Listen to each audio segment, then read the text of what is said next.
Hello, Fancy community. Welcome to Fancy Talk Show. My name is Fancy Wanena, and today I welcome you to this segment where we'll be talking about bipolar disorders. With me is a counseling psychologist, and I would like her to say hi to us and introduce herself. Karibu sana. Thank you so much. Hi everyone, my name is Cynthia Kariuki and I am a counseling psychologist. Cynthia, we are very delighted to have you here, and even as you take us through bipolar disorders, maybe we can start by discussing, by defining what is bipolar. So bipolar is a mental illness that affects mood. Okay. So you will find that the patient is experiencing very high highs and very low lows. Okay. Yes. So when you say very high and very low lows, does it mean we have different types of bipolar? Yes. We have two different types of bipolar. We have bipolar 1 and we have bipolar 2, which are both very different. Okay. Maybe we can dive into, we start with bipolar 1. You take us through the signs and symptoms of this bipolar as we go to even bipolar 2. So with bipolar 1, you will notice that there is something we call a manic episode, which is completely opposite from what we have in bipolar 2, where one experiences a depressive episode. However, there is also an in-between episode that is also called a hypomaniac episode. So with bipolar 1, you will notice that the most predominant symptom is that there is abnormally and persistent, elevated, expansive or irritable mood that can last up to 7 days. You'll also notice that there is a lot of increase in energy and also a lot of increase in activity. The patient, you'll notice even their judgment is very clouded. And so they're also engaging in activities that that will lead them into dangerous or rather they are hazardous by nature. So they have no sense of judgment. Will this harm me? Will this be okay with me? There is no that line is completely blurred. So another thing you'll also notice with bipolar 1 is that there is such a high sense of self-esteem, like you can't take them down. The world is theirs. Nothing is above them. They are on top of the world. Actually, they define it as I am on top of the world. I feel on top of the world. Something else you'll notice with bipolar 1 is that people don't like to rest. They don't want to rest. So they will only sleep for like 2 hours. So a whole adult who has been engaging in rigorous activities throughout the day, you'll expect that they'll be fatigued. But now they only want to sleep for 2 hours and they want to. And now the day has just started again for them. And that again is continuing for like 7 days, nearly every day. So they don't want to rest. And it's not that they are sleepy, but they don't want to rest. The energy levels are just that high. You'll also notice there's also this issue of them being overly generous. There's nothing they can't give you. There's nothing they can't give you. They will give you their title deeds. They will withdraw every money they have in the bank and they will give it to you, all of it. And it's not that you might be even in need. Wanaenda tu wana withdraw and they just give to anyone and everyone. Something else you'll notice with them is that they're also overly optimistic. Optimism is good, but there's also a line in which it must never cross. So they are not realistic. They're not realistic in any way. They are just way above and beyond with their optimism. While optimism is good, you also must be realistic with what you are looking at. Yes. Something else you'll also find with bipolar patients is their need to talk. They have a lot of pressure to talk. Hawataki kunyamaza. They just want to talk. They talk without getting tired. They're just talking and talking. And something you'll find with their conversation is there's a lot of flight of ideas, or rather what we normally call racing thoughts. Their thoughts hazina msimamo. We were talking about this topic, then we're on to the next topic, on to the next topic, on to another, There's on to no another. conclusion. There's absolutely no conclusion. There's also absolutely no connection with what they're saying. There's no even transition. There's no transition for you because that's how their thoughts are racing. So something else you'll find with them is as this continues, you'll notice that talking is also becoming very difficult for them because they have a lot to say. They just want to speak. Even if they're quiet, they just want to talk. They want to talk. So you'll find that on the roads, they'll just stop anybody and they just ramble and ramble about anything and everything. This is a person who wouldn't even know if this person can harm me or not. Yes. Another characteristic you'll find, or other symptom you'll find with them, is that they are highly distracted. Like, you could be, again, with a flight of ideas. So they were doing this activity, they're already in another activity, they're already in another activity. They want to be all over. They are all over. And that is just something they can't necessarily control. And again, remember that there's also grandiosity. So even in things they wouldn't normally undertake, they want to undertake them. They feel they can do all of these things. That is just their mind telling them. They're also high risk takers. Yes. High risk takers. When they're manic, they will do anything. Again, they're on top of the world. Nothing and no one can stop them. So this is making me, think about personalities. Do we have personalities that are affected more by this disorder we are talking about, bipolar? Like the extroverts, because extroverts are known to be warm people. They are known to be, could extroverts or could some personalities be affected by this disorder than others? That's a really interesting thing. I've actually been looking into it, because sometimes when you look at certain things, it looks like they're marrying into each other. But no. An extrovert is someone who, when they are around people, they get energy. It's just normal energy. They just want to be around people. They want to catch up with everyone. And again, these are people who are not even, they're not necessarily in irritable moods, because we're looking at the mood for them. Okay. They feel elated. There's fluctuation of the moods. Yeah. So with a manic person, they were like super high. They were, again, 100 to 0. Yes. Yeah, they drop. It can go like that. Okay. They were absolutely doing everything hyper all over the place, and then the next minute, down. Super depressed. Okay. Yes. So what about bipolar 2? So bipolar 2, it is characterized by at least one episode of a major depressive episode. So again, we are handling with something like a depression, right? So, but it is also characterized by something we call hypomania. So hypomania is like a baby mania. It's like a mania episode that lasts up to 4 days. Again, the mood swings are there. They are very irritable, but again, it doesn't last up to like nearly 7 days. It's only up to nearly 4 days. The other thing you'll notice about them is even the people around them will notice that, this person is not as they were before. So there's also report from not just within, but there's also an objective report from those around them that your behaviors have really changed. You are not like this nowadays. You're like this. Used to be like a calm person, and now you're just all over the place. You're hyper, you're talkative, you're shouting. Maybe we are used to exactly. You are the shy person, and now you again the person who's on top of the world. No one can stop you and stuff like that. And again, something important to notice about bipolar is that when we are diagnosing this, is that any of these behaviors must not come from a psychological effect of substance use or substance abuse. Drugs and substance abuse. Yes. So there is a drug-induced bipolar, so that's a bit different. So again, just by the word, the bipolar is induced by the drugs, either medical or substance usage. So yes. But again, when we're looking at this bipolar 1, it must not be from a drug use. When it is now from a drug use, it becomes, we're looking at something else. We're looking at what kind of drug are they taking. Is it something that they had been prescribed for? Yes. And if it is, so they need to work around with the psychiatrist around what other medication can they take in place of that. Okay. Yes. You've actually started addressing the other question that I was purposing to ask you, and that is, what are the causes of bipolar? Are there tangible causes we can talk about? Yes, there are several causes of bipolar.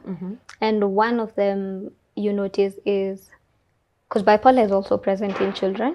It is Yeah. there. It can also be diagnosed in them. So with bipolar 1 and even 2, you'll notice in children or even in other adults, there must have been, though not always, there's normally an issue of early emotional trauma that is unresolved. Unresolved, do Early we say emotion. unresolved childhood traumas? Yes, that could also work. So when you're working with that, because again, when trauma happens, you need to work around with the person into them resolving what has happened and what is there now. Until they find the resolve for that, they will be stuck in that space of the pain and the trauma. So yes, something else that you also find to be a cause of bipolar, and this is one of the major issues that we're seeing with bipolar patients, is it is hereditary. Hereditary? Yes, it is hereditary. So to mean that, Hereditary, does it mean it's DNA? yes, It's genetic. in the DNA. It's highly genetic. So if there's someone close to you, again in your family, first generation line, your parents or your grandparents, especially your parents, if they have bipolar disorder, you will highly likely, you are a candidate, we tend to say that. Yeah. You're a candidate for bipolar. That's interesting because I remember, I was very close to my, great, my late grandmother. And I remember there's a time she was giving me a story, and she was referring to a certain family. And she was telling me, in our mother tongue, that family, they commit suicide. Kikwetu tunasema nimeitaga, and it got me thinking, okay, well, how? Suicide is not DNA. But now when you talk like that, I kind of feel like these things are marrying. Even if they, my grandma didn't know how to explain it in such a way, because of course they were not as learned, but at least they had the know-how of these disorders, and they can tell this one happens in this family. Yeah. Because a lot of mental disorders are actually genetic. Okay. Even depression is highly genetic, because again, the genetics pass down from the parent, Okay. either the mom or the child, and that is also important in brain formation. So again, it all goes back to the brain.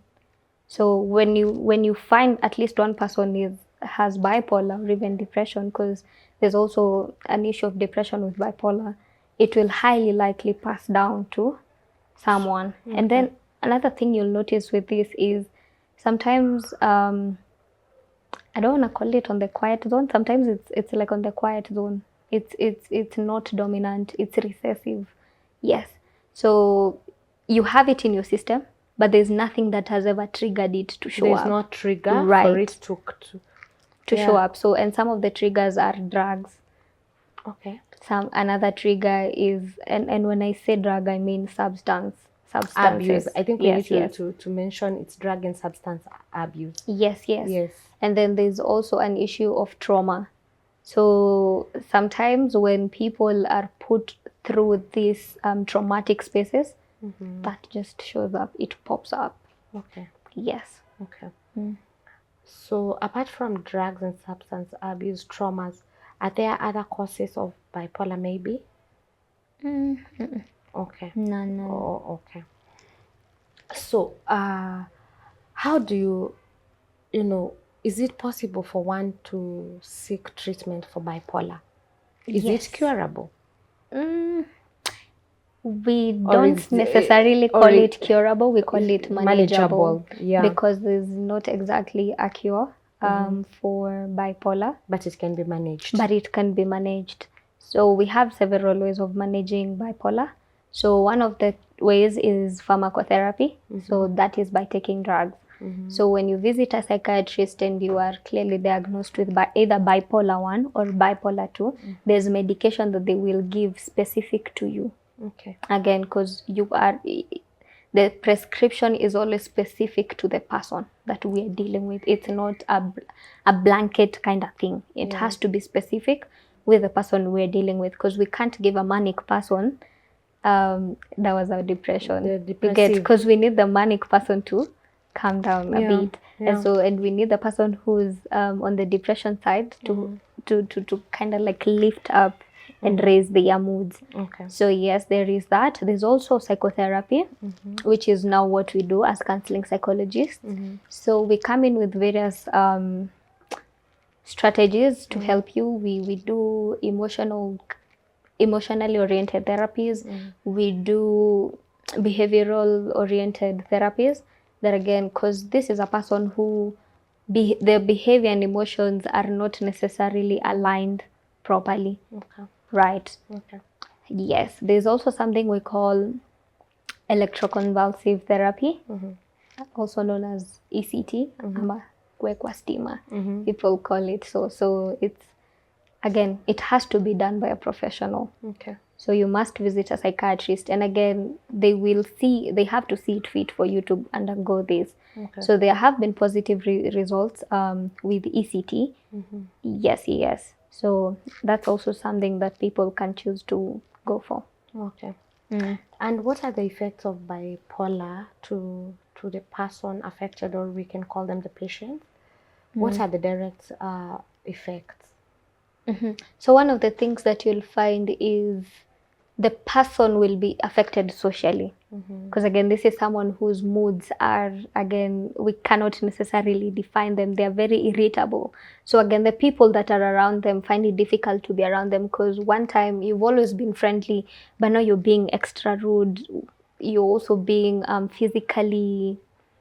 you're also physically challenging the people that are around you. You are engaging in everything. Again, at that point, they even try to do away with a lot of their relationships, because for them, I mean, I'm the one who's They're on top of the sufficient. world. Yes, I'm sufficient. You mean nothing to me. I'm sufficient by myself, and I run the universe, right? So there's that grandiosity. Something else that you'll find with the person who's suffering from bipolar is that their occupations are heavily affected. So due to the extremities of bipolar 1 ends up being hospitalized, because again, you can't just be out there. You are of great potential harm to yourself and those around you. So you see, you can't even maintain your social status around your people, your peers, your work friends and stuff like that. So one, you notice you can't work when you're having a manic episode or even a depressive episode. You also cannot be around the people that you work with. If you're a student, you can't study. Again, due to the hospitalization, and you'll find that sometimes it might take up to 2 months before you're even discharged from a hospital. So again, these are 2 months you've lost on either your term or your semester worth of studies. You can't surely proceed with the other students. Cuts have been done, other exams have been done. The semester is almost over. That is a great challenge. So if you are at work, you haven't been productive for 2 months.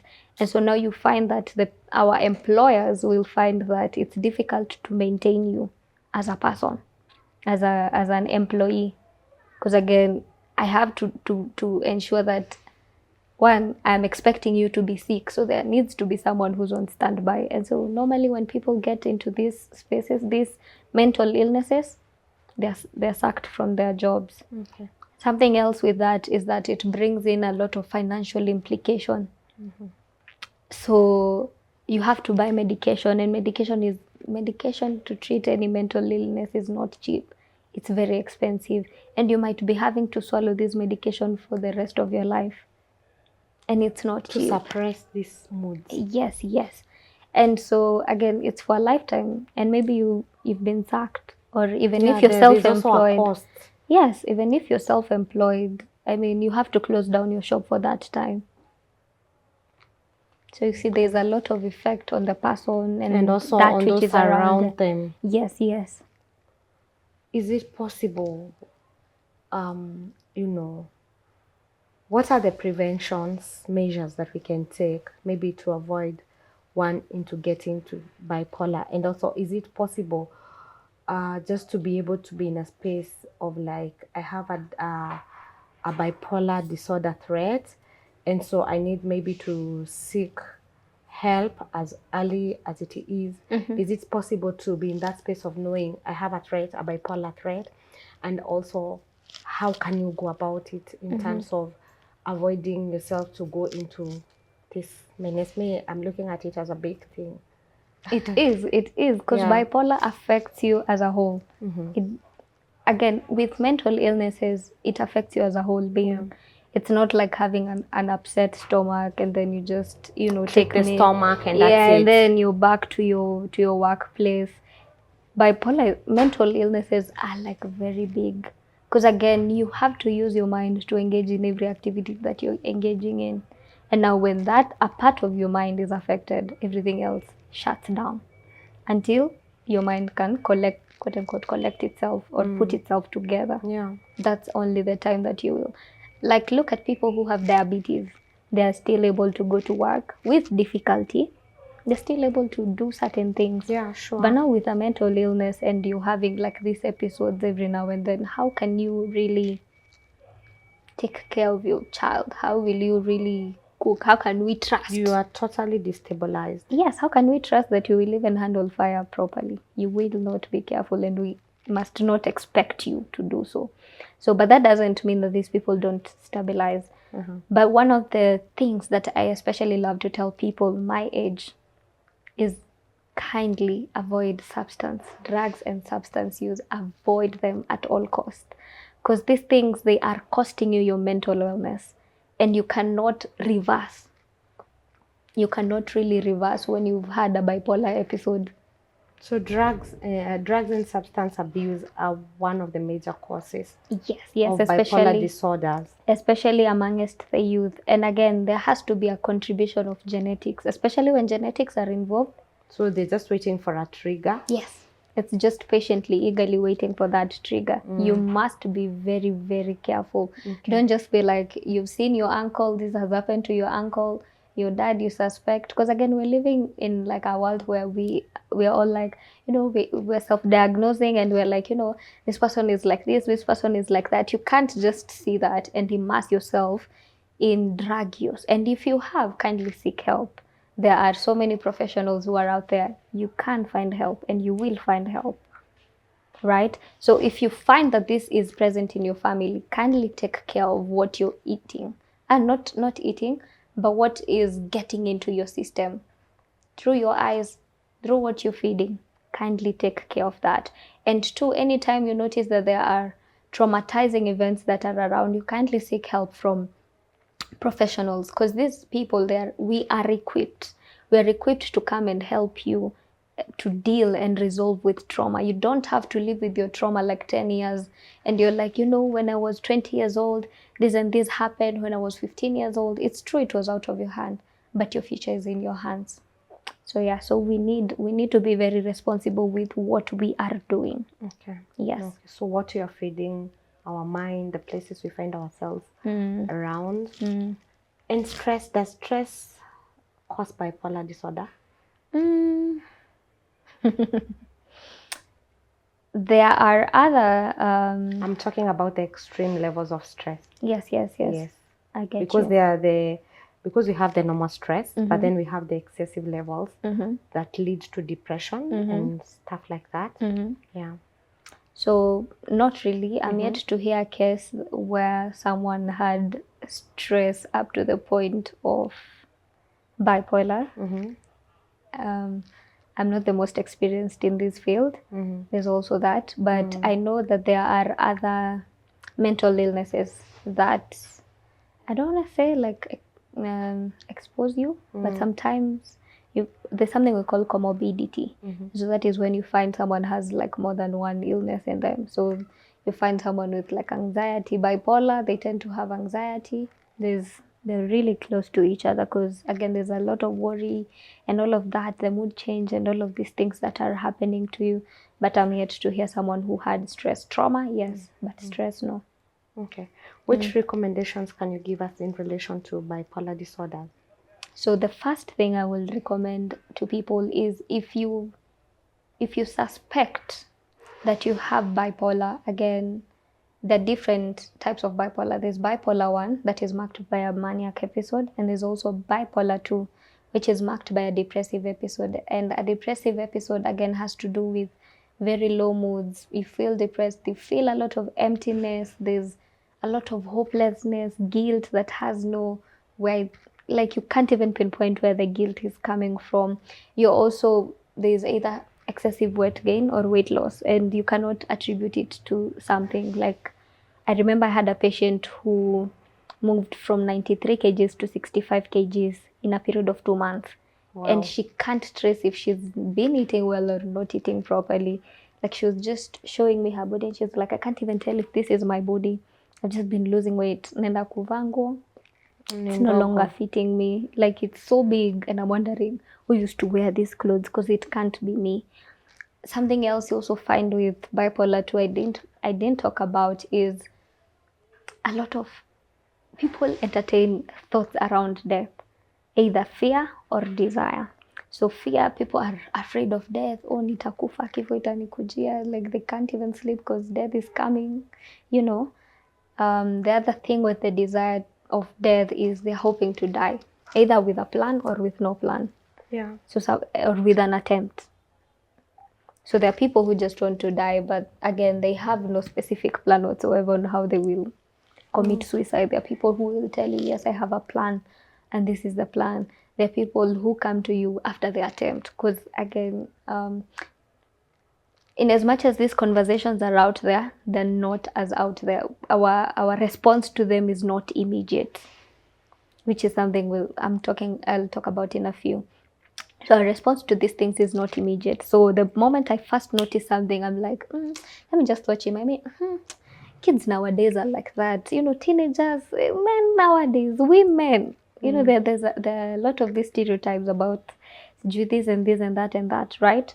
So there's also something you'll notice with that, the depressed mood is people are super fatigued. That's why people are always in bed. They sleep tired, they wake up tired, they live tired. They can't eat because they're also tired. They're not cooking because they're tired. They have no energy. There's nothing that they have energy for. So again, when we're looking at these symptoms, it is easy to tell at this point, if I see my friend for the past 2 weeks, he or she has not been eating properly. He or she has been super fatigued. He or she has mentioned death once or twice. That is enough grounds for me to tell you, my friend, we need to go see a counseling psychologist or a psychiatrist, because I'm really concerned about this. The other thing is we need to kill stigma as a society, because again, even when you heard what your grandma says, that family, the family where, and so for you now, you're like, okay. This, that line, you're like, okay, I don't associate with you, because that's who we are as Africans. Kitambo, even how we were marrying off into each other's families, we used to make sure we were checking for their bloodline, not like bloodline, but how they have been over time.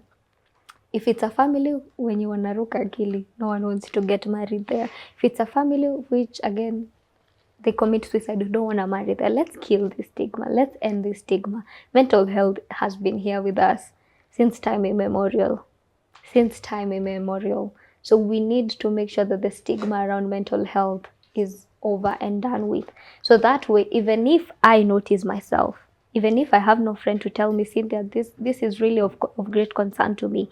If I notice that, I'm really hyper, and this hyperactivity is not something I've ever noticed with myself. I am also engaging in this and that, though with a manic person, it's difficult for them to think that they are sickly, because for them, they're okay. Everything is good, life is perfect, and don't interfere with their space. So, but with things like other things, we need the people around us. And that's now on the social support groups. So your support group, it can be either your family, your direct family, your siblings, your children, your husband, your best friend. It can be anybody. And there are also many social support groups that are coming up. Like there was one that was recently set up on Facebook for bipolar, I think bipolar 2. And they're just mainly people who have bipolar 2. So with social support groups, the beauty of that is that they bring in people who have been there. and They they're get to doing share their better. experiences. Yes, they get to share their experiences, and now it takes away the feeling of feeling alone. Like, I'm the only one who's feeling depressed. I'm the Or only going one through this. who's experiencing these things. Because again, we are human beings. Imagine when you had a manic episode, and then now umetulia, you've taken your medication, and now you're okay. Now imagine when you're in that space, you're still remembering, I did this, I did that. How can that be me? You need to have a space where you realize, hey, this happened. You need to have a safe space and people that are looking at you not as the cheesy or sick person or stuff like that. People who are like, I've been there and I understand what it looks like to be in such a space, right? Okay. And so we also need to educate ourselves as a people. We need to educate ourselves as a people. Let's stop calling each other cheesy. Okay, surely. Stop calling each Casually, other. people call each other casually. Cheesy. Wome cheesy. Uli cheesy kitambo. That's really inappropriate, because I can't imagine if I was gonna ask my friend like for help about something, and they shut me down by telling me, "Well, sinde uli cheesy kitambo, bro." Like, hey, ulifiatu kitambo sana. Like, it's really discouraging. So let's end the stigma by educating ourselves. What is bipolar? What are mental illnesses? How can I respond to bipolar? Yeah, is there any help for bipolar? And also the thing about counseling, and I do encourage my fellow counselors, kindly let us look to psychoeducate the people that are the caregivers to our patients. Let's make sure that these people understand how to properly respond when some of these things are happening. It is our responsibility to make sure that they understand. So if you see A, B, C, and D with this person, you need to respond like this. If you see A, B, C, and D about this person, even you yourself, this is how you can step in.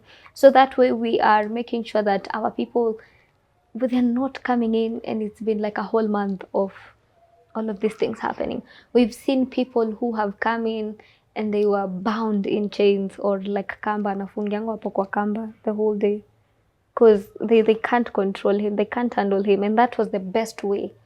I'm not like bashing them, but that was like the best way they knew how to handle the person, until someone somewhere was like, hey, you know what, Mathari Hospital does this, and then they bring them into such spaces, and this person now comes to tell you, I've been bound to a tree for like 10 years.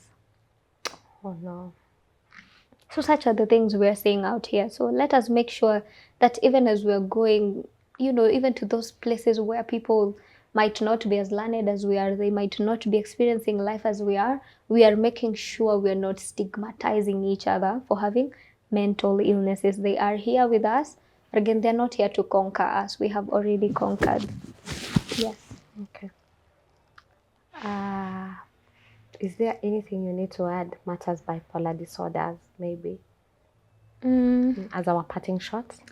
Yes. There is something, I don't know if I mentioned it, but it has to do with bipolar that shows up with some certain symptom of another disease called psychosis. So with that, you will find someone is experiencing delusions or hallucinations.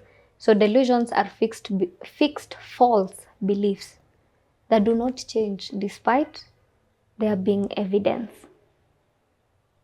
So let's say if Cynthia believes she has a horn here, and you show me on a mirror, Cynthia, this is who you are, this is how you look like, but I'm not willing to let go of that. You still want to hold on that you have a horn. I have a horn. It's not even existing. You can see it is not there, but you believe you have it. Yes. So I'm a unicorn of the universe, and you can't tell me anything about that. So that tends to happen. Hallucinations are, excuse me, hallucinations have to do with perception. So once perception, you believe something exists without like an external stimuli, or something is going on around you without an external stimuli. So in the sense, people, we call there are several. So we have something like an auditory hallucination. So I'm hearing voices. So when you're looking at me, there's no one else talking to me right now, right? But I can tell you I'm hearing the voices and they're telling me to do this. Or we have tactile hallucinations. So I'm feeling someone is touching me, or my clothes, they're just not comfortable on my skin, and stuff like that. So all of these things happen, right? So, and if this these symptoms, we also have disorganized speech. So their speech is just there's absolutely no order. They are super incoherent. So when all of this is happening, and they are happening along with bipolar symptoms. So someone is said to have a schizoaffective disorder. So it is possible for bipolar to actually exist with other diseases, because schizophrenia is also another mental illness on its own. So again, let us end the stigma. These things happen. Si kuchizi, ni kugonjeka. We don't tell people who have cancer, umechizi. They are sickly. They just need help. They need And medical support. Yes, and again, one of the things that we find as we are supporting our people is spiritual support. So spiritual support is really good. I'm a believer. I'm born again. I love Jesus, and He has loved me more. But I would like to urge that our people in churches, kindly let us take care of our people. We're really mishandling them with how we are treating them. So you'll find that fancy when you go to church. Excuse me. That's okay.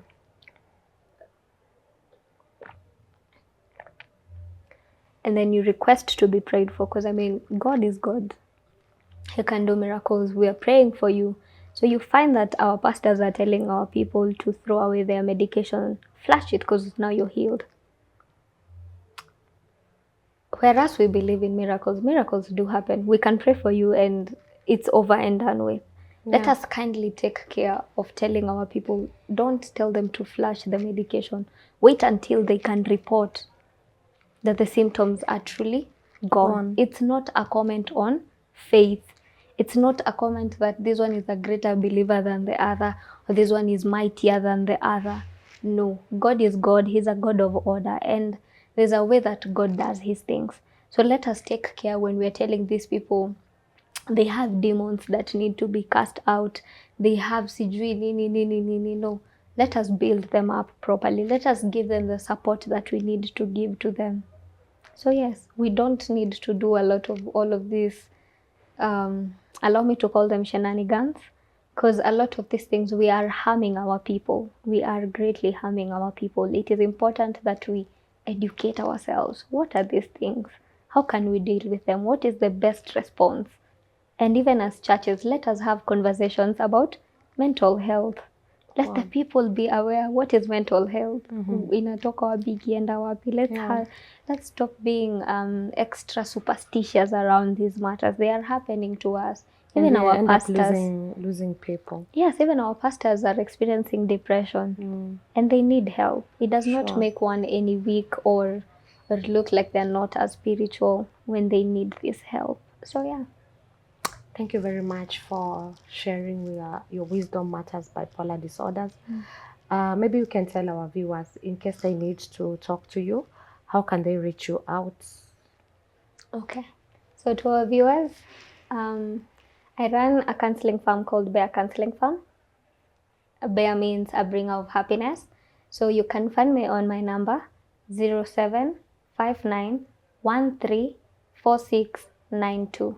0759134692, and I will respond to you. You can call